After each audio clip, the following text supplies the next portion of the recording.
नमस्कार बच्चों हमने पिछली वीडियो में पाठ नंबर 13 चतुर चित्रकार के भाषा अभ्यास का कार्य किया था। इसमें हमने प्रश्न नंबर 1 से लेकर 4 तक किए थे। ठीक है, फर्स्ट में हमने जो है प्रश्न नंबर 1 में समान लय वाले शब्दों के बारे में जाना था। 2 में हमने संज्ञा शब्दों को लिखा था और 3 में हमने मोटे काले शब्दों के उल्टे अर्थ लिखे थे और 4 में हमने विशेषण शब्दों को जाना था, है ना, कि विशेषण शब्द कौन से होते हैं जो कि संज्ञा शब्दों की विशेषता बताते हैं। ठीक है, तो आज जो हम कर रहे हैं, कल मैंने थोड़ा सा आपको हिंट भी दिया था कि समान लगने वाले शब्द जो होते हैं लेकिन उनके उच्चारण में हम बोलते समय उसको चाहे भले ही एक जैसा ही बोले लेकिन उसके अंतर में बड़ी भिन्नता होती है ना। और भिन्नता से हमें वाक्य बनाते समय हमें ये पता चल जाता है कि इस शब्द का अर्थ क्या है, लेकिन वास्तव में क्या है, बोलते समय चाहे उच्चारण जो है गलत कर जाएं हम, लेकिन उसके अर्थ में अंतर होता है।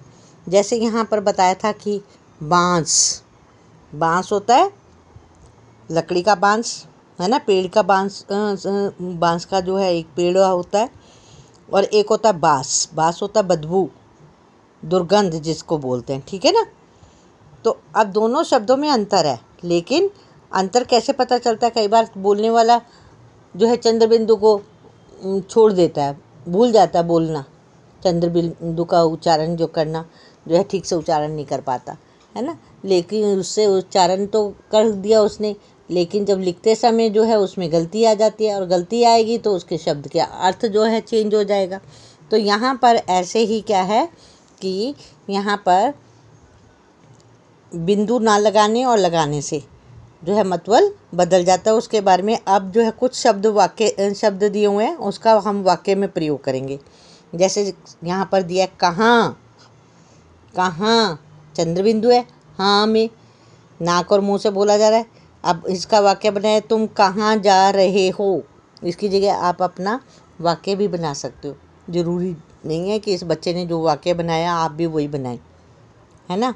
तुम्हारी बुक कहाँ है, तुम्हारी किताब कहाँ है, तुम कहाँ जा रहे हो, तुम्हारा घर कहाँ है, तुम्हारा स्कूल कहाँ है। कोई भी वाक्य आप अपनी मर्ज़ी से लिख सकते हो, लेकिन क्या है कि बच्चों वाक्य को बनाते समय आपने किस चीज़ का ध्यान देना है कि शुद्ध होना चाहिए और ठीक होना चाहिए, मात्राएं नहीं गलत होनी चाहिए। और प्रश्न पूछ रहे हैं कहाँ, तो इसका हमने प्रश्न सूचक चिन्ह लगाना, पीछे पूर्ण विराम नहीं लगाना, प्रश्न सूचक चिन्ह लगाना। अब कहा है, नेक्स्ट है कहा। अध्यापक ने कहा काम साफ करो। कहा स्पष्ट हो गया ना कि कहा कोई बात कही गई है। अध्यापक ने कहा चुप बैठो। अध्यापक ने कहा काम साफ करो।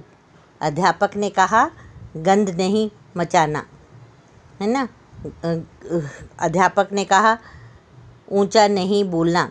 ठीक है, तो ये कहा से हमें पता चल रहा है कि ये बात कही गई है। नेक्स्ट आता है कांटा यानी कि कांटा चुभना, है ना। मेरे हाथ में कांटा चुभ गया। अब कांटा जो है आपको पता है कांटा क्या होता है, तीखा सा होता है, कांटा चुभ गया। तो यहाँ पर कांटा चंद्रबिंदु का प्रयोग हुआ है। अब दूसरा इसी के साथ मिलता जुलता शब्द क्या है, कांटा और काटा। देखो यहाँ पर चंद्रबिंदु की आवाज़ आ रही कांटा और यहाँ पर चंद्रबिंदु की आवाज़ नहीं आ रही काटा, है ना।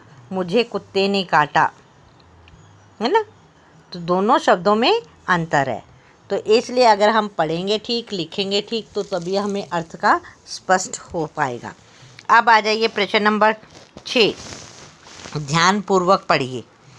उसे देखकर चित्रकार के तुरंत उड़ गए होश। उड़ना एक मुहावरा है जिसका मतलब है घबरा जाना या डर जाना। घबरा जाने या डर जाने के लिए कई और मुहावरों का भी इस्तेमाल किया जाता है, जैसे कि शेर को देखकर उसके पसीने छूटने लगे। पसीने छूटने का अर्थ क्या है, डर जाना। शेर को देखकर उसके पैरों तले ज़मीन खिसक गई। पैरों तले ज़मीन खिसकना, ये भी घबरा जाना है ना। शेर को देखकर उसके हाथ पांव फूल गए, इसका अर्थ भी क्या है, घबरा जाना। तो एक शब्द के, एक मुहावरे से तीनों के अर्थ जो है बराबर आ रहे हैं। मुहावरा अलग अलग है, अर्थ बिल्कुल एक है। अब इसी प्रकार से नेक्स्ट आ जाइए, नेक्स्ट पेज पर। नेक्स्ट पेज पर प्रश्न है, अब आप नीचे दिए गए चित्रों को देखकर मुहावरा व उसके अर्थ लिखकर वाक्य बनाइए। यहाँ पर ये हेल्प बॉक्स दिया हुआ है, इसमें बहुत सारे मुहावरे दिए हुए हैं। आपने इसके, हमने अर्थ भी बताने और इसके वाक्य भी लिखने हैं। तो 9 2 11 होना, यहाँ पे पहले हमने यहाँ से उतार कर ऊपर लिखा 9 2 11 होना। यहाँ पे पहले चित्र भी देखना है। यहाँ पे 9 2 11 होना, अर्थ है भाग जाना। चित्र को देखकर इसमें बॉक्स में से हमने क्या है, मुहावरे को लिखने हैं। 9 2 11 होना, भाग जाना। वाक्य इस बच्चे ने बनाया, चोर सिपाही को देखकर 9 2 11 हो गया। वही बात फिर मैं दोहरा रही हूँ कि वाक्य आप अपनी तरफ से भी बना सकते हैं, ज़रूरी नहीं है इस बच्चे वाला ही वाक्य आपने लिखना है। और एक चीज़ आपने ध्यान देनी है कि जब वाक्य बनाएंगे उसमें आपने मुहावरे का प्रयोग करना है, ना कि अर्थ का प्रयोग करना है। आपने ऐसे नहीं लिखना चोर सिपाही को देखकर भाग गया, गलत हो जाएगा, पूरा कांटा लग जाएगा। क्या लिखोगे आप, चोर सिपाही को देखकर 9 2 11 हो गया। तो मैंने क्या बताया आपको कि मुहावरे का वाक्य बनाते समय आपने मुहावरे को ही प्रयोग करना है, अर्थ का प्रयोग नहीं करना। नेक्स्ट आ जाइए, अब आपने फिर चित्र देखेंगे। चित्र देखा आपने, तोता उड़ रहा है, हाथ है, तो क्या आएगा, हाथों के तोते उड़ना। हाथों के तोते उड़ना, अर्थ इसका क्या है, डर जाना, है ना, घबरा जाना, है ना। तो घबरा जाना या डर जाना एक ही बात है। अब वाक्य इस बच्चे ने बनाया, शेर को देखते ही मेरे हाथों के तोते उड़ गए। शेर को देखते ही मेरे हाथों के तोते उड़ गए। अब यहाँ पर जो वाक्य बनाया गया, आपने ये वाक्य भी बना सकते हो, दूसरा भी, इसके अतिरिक्त भी कोई बना सकते हो, लेकिन वाक्य में किसका प्रयोग करना है, मुहावरे का प्रयोग करना है, अर्थ का प्रयोग नहीं करना। हो गया क्लियर। अब नेक्स्ट चित्र जो है आप फिर से देखेंगे। आपने चित्र देखा अच्छी तरह से। अब आ जाइए, इसमें बॉक्स में कौन सा है, अंगूठा दिखाना। ये कौन सा है, अंगूठा दिखाना।